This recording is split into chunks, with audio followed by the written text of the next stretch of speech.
എല്ലാ പ്രിയപ്പെട്ട മീഡിയ സുഹൃത്തുക്കൾക്കും ഞങ്ങൾ കിരാത സിനിമാ ടീമിൻ്റെ സ്നേഹം നിറഞ്ഞ നമസ്കാരം. ഞങ്ങളുടെ സിനിമ കിരാത ഈ വരുന്ന 29-ാം തീയതി കേരളത്തിലെ തിയേറ്ററുകളിൽ എത്തുകയാണ്. കേരള മനസാക്ഷിയെ ഞെട്ടിച്ച ഒരു യഥാർത്ഥ സംഭവ കഥയുടെ ചലച്ചിത്ര ആവിഷ്കാരമാണ് കിരാത. ഒരുപാട് കാലം പത്രത്താളുകളിൽ ഇടം നേടിയ ഒരു നടന്ന സംഭവത്തിൻ്റെ ചലച്ചിത്ര ആവിഷ്കാരമാണ്. നിരവധി പുതുമുഖങ്ങൾക്ക് അവസരം നൽകിയൊരു സിനിമ കൂടിയാണ് കിരാത. സീസൺഡായിട്ടുള്ള ഒരുപാട് ആർട്ടിസ്റ്റുകളോടൊപ്പം അവർക്കും അവസരം കിട്ടിയ ഒരു സിനിമ കൂടിയാണ് കിരാത. നമുക്ക് ഏവർക്കും പ്രിയങ്കരായിട്ടുള്ള ഒരുപാട് ആർട്ടിസ്റ്റുകൾ ഈ സിനിമയിൽ അണിനിരക്കുന്നുണ്ട്.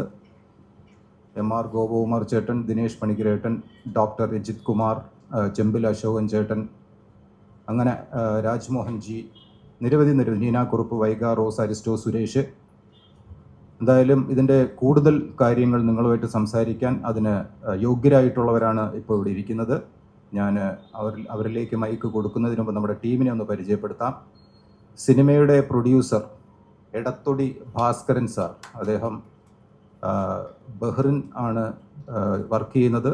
ഇവിടെ നാട്ടിൽ ഒറ്റപ്പാലമാണ് അദ്ദേഹത്തിൻ്റെ സ്വദേശം. സംവിധായകൻ റോഷൻ കോന്നി, അദ്ദേഹമാണ് എഡിറ്റിംഗ്, ക്യാമറ, സംവിധാനം മൂന്നും നിർവഹിച്ചിരിക്കുന്നത്. അതിൽ ഒരു പ്രധാന കഥാപാത്രത്തെ ചെയ്തിരിക്കുന്ന നമുക്ക് ഏവർക്കും പ്രിയങ്കരനായ എം.ആർ. ഗോപകുമാർ ചേട്ടനാണ്. അതുപോലെ തന്നെ രാജ്മോഹൻ ജി, അദ്ദേഹവും ഒരു നല്ലൊരു വേഷം ചെയ്തിട്ടുണ്ട്. പിന്നെ ഒരു നല്ല വേഷം ചെയ്ത ആളാണ് ഞാൻ നേരത്തെ സൂചിപ്പിച്ച ഡോക്ടർ രജിത് കുമാർ, നമ്മുടെ ബിഗ് ബോസ് ഫെയിം. എന്തായാലും നമുക്ക് കൂടുതൽ കാര്യങ്ങൾ ആദ്യം ഡയറക്ടറിൽ നിന്ന് തന്നെ തുടങ്ങാം.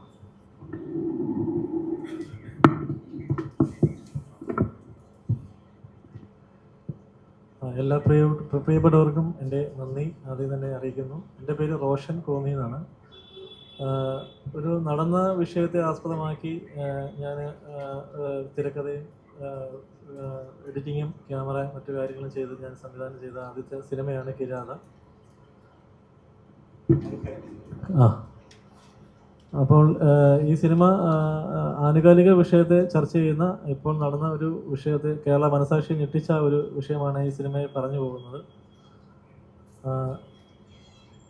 29 തീയതിയാണ് റിലീസ് പ്ലാൻ ചെയ്തേക്കുന്നത്. പിന്നെ ഒരു 200ഓളം പുതുമുഖ ആർട്ടിസ്റ്റുകൾക്ക് ഇതിൽ അവസരം കൊടുക്കാൻ എനിക്ക് കഴിഞ്ഞു. അത് എല്ലാവരും അവസരങ്ങൾ തേടി ഒരുപാട് കുട്ടികളൊക്കെ സിനിമയിൽ ഇപ്പം നമുക്കറിയാമല്ലോ. അപ്പോൾ അവർക്ക് ഒരു 200ഓളം പേർക്ക് അവസരം കൊടുക്കാൻ ഈ സിനിമ കൊണ്ട് സാധിച്ചു. പുതുമുഖ സിനിമയാണ്.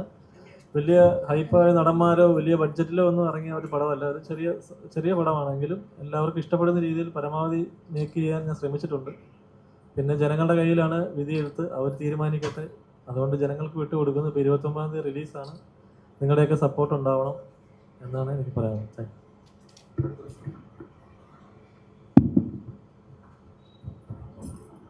ഇവിടെ സന്നിധരായിട്ടുള്ള എല്ലാവർക്കും എൻ്റെ ഒരു ഹൃദ്യമായ നമസ്കാരം. വിലപ്പെട്ട സമയം ചെലവഴിച്ച് ഞങ്ങളുടെ ഈ ഒരു എളിയ പരിപാടിക്ക് വന്നതിൽ ഞങ്ങൾ വളരെ സന്തോഷിക്കുന്നു. ഈ ഒരു പടം കിരാത എന്നൊരു പടം രൂപീകരിച്ചതിൻ്റെ പിന്നിലുള്ള കാര്യങ്ങൾ നമ്മുടെ PRO സ്റ്റാർട്ടിങ്ങിൽ പറഞ്ഞു, നമ്മുടെ സംവിധായകനും പറഞ്ഞു. അപ്പോൾ നടന്ന സംഭവത്തെ നമ്മൾ ചിത്രീകരിച്ചു. പക്ഷെ അതേപോലെ ചിത്രീകരിക്കാൻ പറ്റില്ല. പക്ഷെ അതാണ് അതിൻ്റെ കഥാതന്തു. കാരണം അത് അങ്ങനെ ചെയ്യാൻ പറ്റില്ലല്ലോ. അപ്പോൾ അങ്ങനെ ഞങ്ങൾ പിന്നെ കൂടുതലും ഈ പുതുമുഖങ്ങളെയാണ് ഞങ്ങൾ നോക്കിയത്. പണ്ട് നമ്മുടെ ഒരു മേനകയുടെ ഹസ്ബൻഡ് സുരേഷ് പറഞ്ഞായിരുന്നല്ലോ, വെല്ലുവിളിച്ചായിരുന്നല്ലോ, നമ്മൾ പുതുമുഖങ്ങളെ വെച്ച് സിനിമ എടുക്കും, മോഹൻലാലിനോടും തോന്നുന്നു, പുതുമുഖങ്ങളെ വെച്ച് സിനിമ എടുക്കും, വിജയിപ്പിക്കും എന്ന് പറഞ്ഞു. അപ്പോൾ ആ ഒരു ത്രില്ല്, അല്ലെങ്കിൽ എന്താ പറയുക, നമുക്കൊരു ഊർജം നൽകിയിട്ടാണ് ഇതിനകത്ത് കൂടുതലും മെയിൻ ആർട്ടിസ്റ്റുകളായിട്ടുള്ളത് പുതുമുഖ നടന്മാരാണ്. പക്ഷെ അവർ നന്നായി പെർഫോം ചെയ്തിട്ടുണ്ട്. കണ്ടവരൊക്കെ നല്ല അഭിപ്രായമാണ് പറയുന്നത്. ഇനി പ്രേക്ഷകരാണ് അതിൻ്റെ വിധിയെടുത്ത് ചെയ്യേണ്ടത്. കൂടാതെ അതിൻ്റെ കൂടെ സീസൺഡ് ആർട്ടിസ്റ്റുകൾ, ശ്രീ എം.ആർ. ഗോപകുമാർ സാറ്, ദിനേശ് ചേട്ടൻ, നീന കുറുപ്പ്, അരിസ്റ്റോ സുരേഷ്, അങ്ങനെ ചെമ്പിൽ അശോകൻ, ഒരുപാട് പേര്, വൈഗ, റോസ്, അങ്ങനെ ഒരുപാട് സീസൺഡ് ആർട്ടിസ്റ്റുകളും ഉണ്ട്. അപ്പോൾ അവരുടെ കൂട്ടത്തിൽ നമ്മൾക്ക് മെയിനായിട്ട് ചെയ്യാൻ പറ്റുന്ന 6 കഥാപാത്രങ്ങൾ മെയിനായിട്ടുണ്ട്. അപ്പോൾ അതുകൊണ്ട് ഞങ്ങളുടെ ഇതിനനുസരിച്ച് അത് ചെയ്തിട്ടുണ്ട്. ഭംഗിയായി കോന്നിയിലെ വനഭംഗി ശരിക്കും ചിത്രീകരിച്ചൊരു പടമാണ്. അവിടുത്തെ പ്രകൃതി ഭംഗി ശരിക്കും ഒപ്പിയെടുത്തിട്ടുള്ള ക്യാമറ എഡിറ്റിംഗ് ഒക്കെ ചെയ്തിട്ടുള്ള റോഷനാണ് നമ്മുടെ സംവിധായകൻ. അധികം അത് മനോഹരമായി ചെയ്തിട്ടുണ്ട്. അപ്പോൾ ഇതൊക്കെയാണ് ഇപ്പോൾ ഇതിൻ്റെ പിന്നാമ്പുറത്ത് കഥകൾ പറയാനുള്ളത്. പിന്നെ ഞാനിതൊരു എൻ്റെ പുതിയൊരു സ്റ്റെപ്പാണ് സിനിമയിലേക്ക്.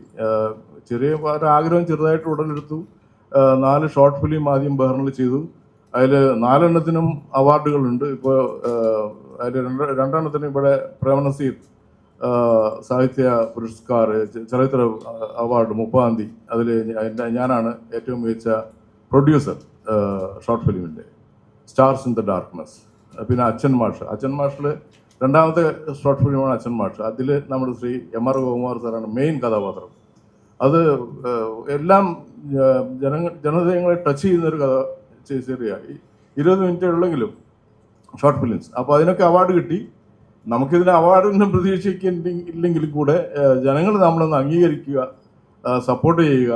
ഇനിയും ഞങ്ങൾക്ക് നല്ല നല്ല പടങ്ങൾ പിടിക്കാനുള്ള ഒരു അവസരം നിങ്ങളെല്ലാം പൊതുജനം നമുക്ക് നൽകട്ടെ. കാരണം ഈ രാഷ്ട്രീയക്കാർ പറയുമല്ലോ ജനമാണ് നമ്മുടെ വിധിയെഴുത്ത്, അതുപോലെ സിനിമക്കാർക്ക് പറയാൻ ഞങ്ങളുടെ വിധിയെഴുത്ത് പ്രേക്ഷകരാണ്. കൂടുതൽ പ്രേക്ഷകർ കാണട്ടെ. ഞങ്ങൾക്ക് എല്ലാവിധ സഹായ സഹകരണങ്ങളും ഉണ്ടാവട്ടെ എന്ന് പ്രാർത്ഥിച്ചുകൊണ്ട് തൽക്കാലം നിർത്തുന്നു. ഇടത്തടി ഭാസ്കരൻ, പ്രൊഡ്യൂസർ.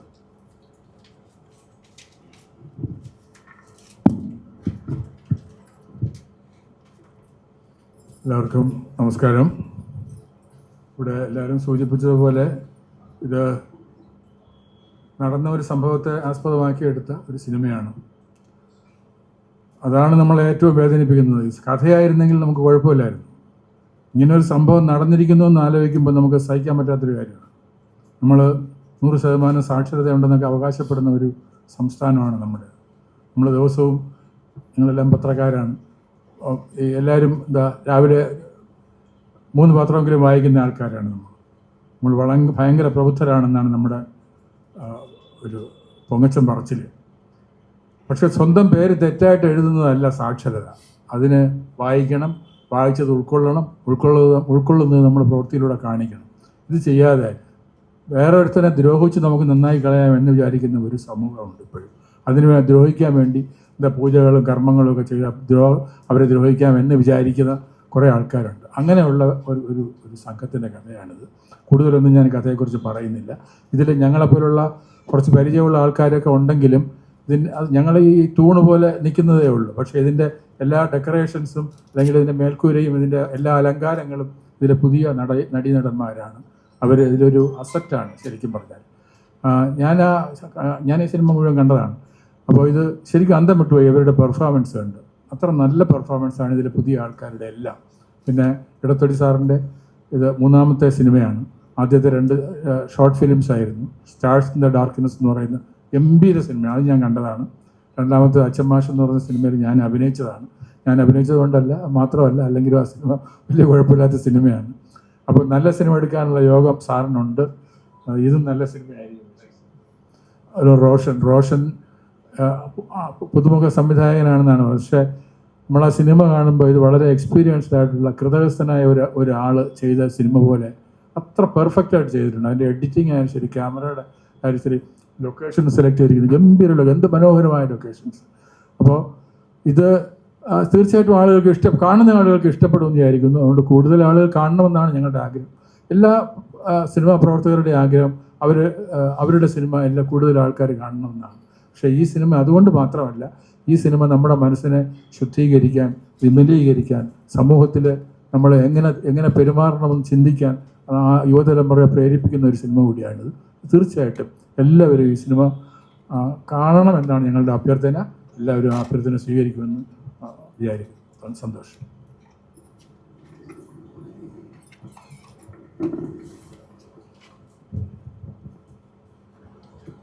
നമസ്കാരം.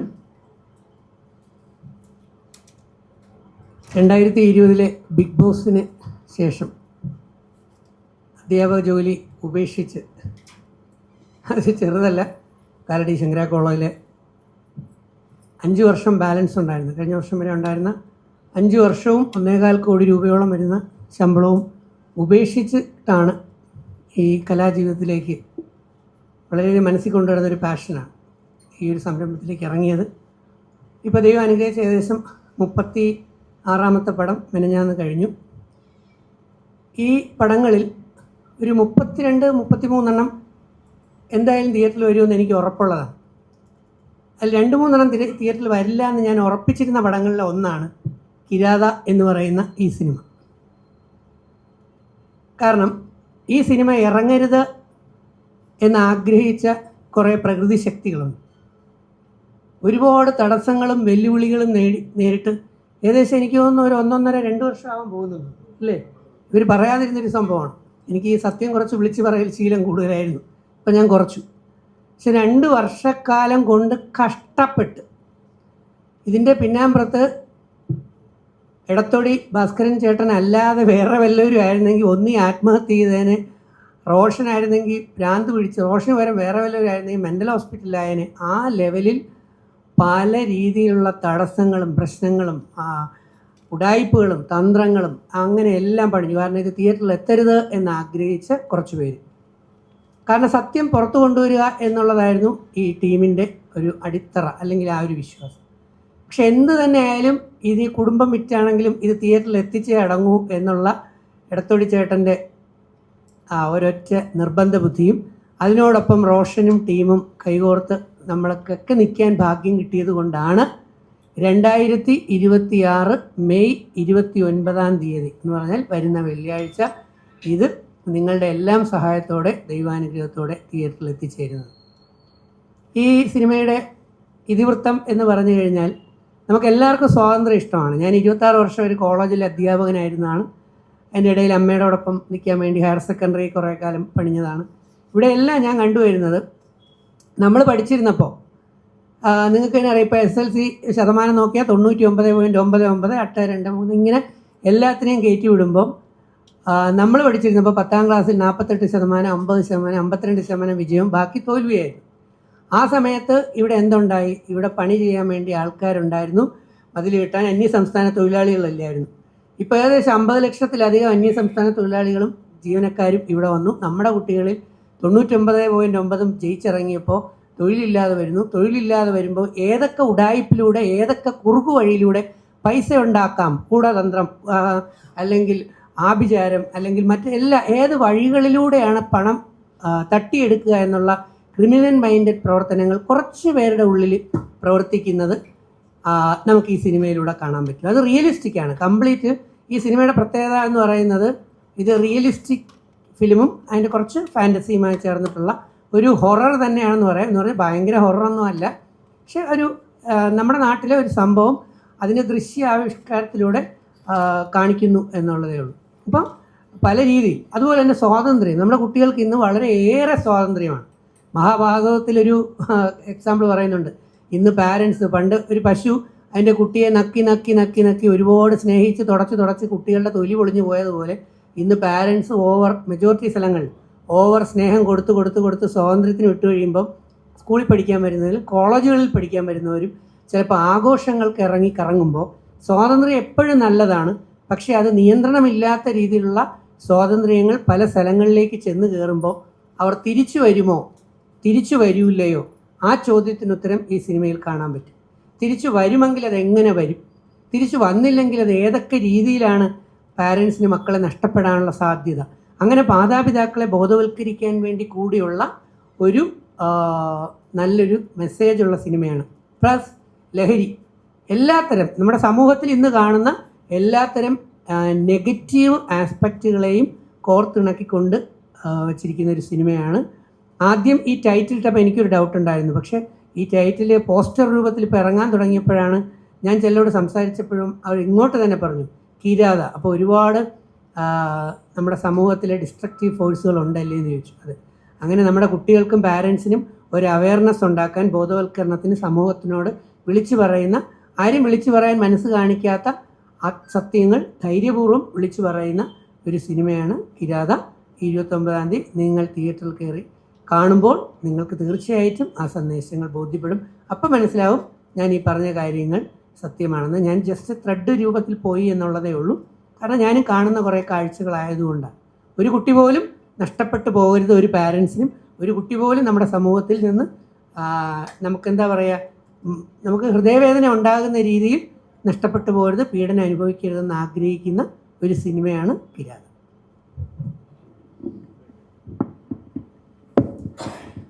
നമസ്കാരം. വേദിയിലും സദസ്സിലിരിക്കുന്ന എല്ലാവർക്കും എൻ്റെ ഹൃദയം നിറഞ്ഞ നന്ദി. ഈ സിനിമയുടെ ഭാഗമാകാൻ എനിക്കൊരു അവസരം കിട്ടിയതിൽ ഞാൻ എടത്തൊടി ചേട്ടനോടും ശ്രീ റോഷനോടും ഒക്കെ എൻ്റെ ഹൃദയത്തിൻ്റെ ഭാഷയിൽ നന്ദി രേഖപ്പെടുത്തുന്നു. നമ്മൾ ന്യൂസ് ചാനൽ രാവിലെ ഓപ്പൺ ചെയ്യുമ്പോൾ സത്യം പറഞ്ഞ വൃത്തികെട്ട ന്യൂസുകളൊന്നും കാണേണ്ടി വരരുത് എന്ന പ്രാർത്ഥനയോടെയാണ് പലപ്പോഴും ന്യൂസ് ചാനലുകൾ ഓപ്പൺ ചെയ്യുന്നത്. പക്ഷേ നിർഭാഗ്യമോ ഭാഗ്യമോ എന്നും കാണുന്ന ന്യൂസുകൾ വളരെ ദയനീയമാണ്. നമ്മുടെ യുവതലമുറ എങ്ങനെ ഇന്നത്തെ സാഹചര്യത്തിലേക്ക് വഴുതി വീഴുന്നു, അവരുടെ പാരൻസ് അവർ കാരണം എന്തൊക്കെ അനുഭവിക്കുന്നു, അത് റിയലിസ്റ്റിക്കായി ഈ ചിത്രത്തിലേക്ക് കൊണ്ടുവരാൻ ശ്രീ റോഷൻ ഒരുപാട് ശ്രമിച്ചിട്ടുണ്ട്. എമാരേട്ടൻ പറഞ്ഞ പോലെ ഇവിടെ വേദിയിരിക്കേണ്ട ഒരു പുതിയ തലമുറയുണ്ട്. ആ തലമുറ ആരും എത്തിയിട്ടില്ല. പക്ഷേ ഞങ്ങളെക്കാളൊക്കെ വളരെ ഭയങ്കരമായി ഈ പടം ചെയ്തിട്ടുള്ള ആൾക്കാർ അവരാണ്. ഇപ്പം പുതിയ ന്യൂ കമേഴ്സിനെ വെച്ച് ഒരു പടം ചെയ്തു എന്ന് വെച്ചാൽ അത് തെറ്റൊന്നുമല്ല. ഇന്നത്തെ സിനിമ നിങ്ങൾക്ക് എല്ലാവർക്കും അറിയാം, നായകനും വില്ലനും ഒക്കെ കഥയാണ്. ഇവിടെയും ഈ സിനിമയുടെ സബ്ജക്റ്റാണ് നായകനും വില്ലനുമെല്ലാം. അത് നിങ്ങളുടെ തിയേറ്ററിൽ പോകുമ്പോഴത്തേക്ക് അത് മനസ്സിലാവും. തീർച്ചയായും ഇപ്പോൾ വാഴയൊക്കെ പോയ പോക്ക് കണ്ടില്ലേ, എല്ലാം പുതുമുഖ നടന്മാരാണ്, യൂട്യൂബേഴ്സും ഒക്കെയാണ്. പക്ഷേ അതിൽ നല്ലൊരു സബ്ജക്റ്റ് ഉണ്ടായിരുന്നു. അതേപോലെ ഒരു സബ്ജക്റ്റ്, റിയലിസ്റ്റിക് ആയ ഒരു സബ്ജക്റ്റാണ് ഈ സിനിമയിലും കൊണ്ടുവന്നിട്ടുള്ളത്. ശ്രീ റോഷൻ്റെ വൈഫ് ജിറ്റയാണ് ആ സ്ക്രിപ്റ്റ് എഴുതിയിരിക്കുന്നത്. വളരെ മനോഹരമായി തന്നെ അത് ചെയ്തിട്ടുണ്ട്. ഞാനും കുറേ കാലം കൊണ്ട് ഈ ഫീൽഡിൽ നിൽക്കുന്ന ആളാകൊണ്ട് എനിക്കത് ചെന്ന് സബ്ജക്റ്റ് കേട്ടപ്പോഴേ മനസ്സിലായി ഇത് വളരെയധികം നമുക്ക് മുന്നോട്ട് കൊണ്ടുപോകാൻ പറ്റുന്നൊരു സിനിമ. പക്ഷേ അത് എങ്ങനെ കൊണ്ടുപോകണം എന്ന് പറഞ്ഞാൽ നമ്മുടെ പ്രേക്ഷകരാണ് അത് കൊണ്ടുപോകേണ്ടത്. ഞങ്ങൾക്ക് ചെയ്യാവുന്ന ലിമിറ്റേഷനിൽ നിന്നുകൊണ്ട് മാക്സിമം എക്സ്പോസ് ചെയ്ത പടം കൊണ്ടുവന്നിട്ടുണ്ട്. തീർച്ചയായും നിങ്ങളുടെ എല്ലാവരുടെയും സഹായ സഹകരണം ഈ പടത്തിൻ്റെ വിജയത്തിലേക്ക് ഉണ്ടാവണം. Thank you. ഞങ്ങൾ വർഷങ്ങൾക്ക് മുമ്പാണ് ഈ സിനിമ എടുത്തതെന്ന് പറയേണ്ട അവസ്ഥയാണ്. കാരണം 1.5-2 വർഷം മുമ്പ് ഈ സിനിമ എടുത്തു. പക്ഷേ അതിലെ കുറേ കാര്യങ്ങൾ ഇന്ന് നമ്മുടെ മുമ്പിൽ കണ്ടതാണ്. കഴിഞ്ഞ ദിവസം അമ്മയെ കഴുത്തറുത്ത് കൊന്ന മകൻ അച്ഛനെ കൂടെ കഴുത്തറുത്ത് കൊല്ലാൻ വേണ്ടി തയ്യാറായിക്കൊണ്ടിരിക്കുകയായിരുന്നു. ഇന്ന് ഏറ്റവും ലേറ്റസ്റ്റായി നമ്മുടെ സൊസൈറ്റിയിൽ നടന്ന അരാജകത്വങ്ങൾ പലതും ഈ കിരാത എന്ന് പറയുന്ന സിനിമയിൽ ഒരു രീതിയിലല്ലെങ്കിൽ മറ്റൊരു രീതിയിൽ പ്രതിപാദിക്കാൻ ഇതിൻ്റെ സ്ക്രിപ്റ്റിനും ഇതിൻ്റെ ഡയറക്ഷനും കഴിഞ്ഞിട്ടുണ്ടെന്നുള്ളതാണ് മറ്റൊരു അഭിമാനാർഹമായ ഒരു നേട്ടം. ബ്രഹ്മാണ്ടമൊന്നുമല്ല, പക്ഷെ ഒരു ചെറിയ ബഡ്ജറ്റായിട്ട് തുടങ്ങി ഇത് ഒരു ബിഗ് ബഡ്ജറ്റ് പടമായി മാറിയ ഒരു പടമാണ്. അതുകൊണ്ട് ചെറിയ പടം എന്നുള്ള ഫീലും ആർക്കും വേണ്ട. കാരണം ഇത് കോടികൾ ക്രോസ് ചെയ്ത ഒരു പടമായി തന്നെ ലാസ്റ്റിൽ ഭാസ്കരൻ ചേട്ടന് കൊണ്ടെത്തിക്കാൻ കഴിഞ്ഞു. അപ്പോൾ അതിൻ്റേതായിട്ടുള്ള എല്ലാ മൂല്യങ്ങളുണ്ട്. പിന്നെ രാജ്മോഹൻ ചേട്ടൻ പറഞ്ഞ പോലെ പുതുതലമുറയിലെ ആർട്ടിസ്റ്റുകൾ അവരെത്തിയില്ല. അവരുടെ പ്രതിനിധികളായിട്ടാണ് ഞങ്ങൾ ഓരോരുത്തരും എത്തിയിട്ടുള്ളത് എന്നുള്ളതേ ഉള്ളൂ. അവർ പല പല ദൂര സ്ഥലങ്ങളിലാണ്. ഇതിനായിട്ട് ട്രിവാൻഡ്രം വരെ വരിക എന്നുള്ളത് കൂടെ ഒരു കൺസ്ട്രെയിനാണ്. അതുകൊണ്ട് അവർക്കൂടെ വേണ്ടി ഞങ്ങൾ സംസാരിക്കുന്നു. പത്തനംതിട്ട, തിരുവനന്തപുരം വരെയുള്ള നടീനടന്മാർ ഇതിന് അഭിനയിച്ചിട്ടുണ്ട്. 250 ആളുകൾ പല റോളുകൾ. നമ്മൾ സിനിമയ്ക്ക് എല്ലാവർക്കും നായകനും നായികയാക്കി മാറ്റാൻ പറ്റില്ലല്ലോ. അപ്പോൾ അവർക്കൊക്കെ പറ്റുന്ന ഉതകുന്ന റോളുകളിൽ ഞങ്ങൾ അവരെയൊക്കെ ഉൾപ്പെടുത്തിയിട്ടുണ്ട്. അതൊരു ഞങ്ങൾ ചെയ്തത് ഞങ്ങൾക്ക് വളരെ സന്തോഷം നൽകുന്നൊരു കാര്യമാണ്.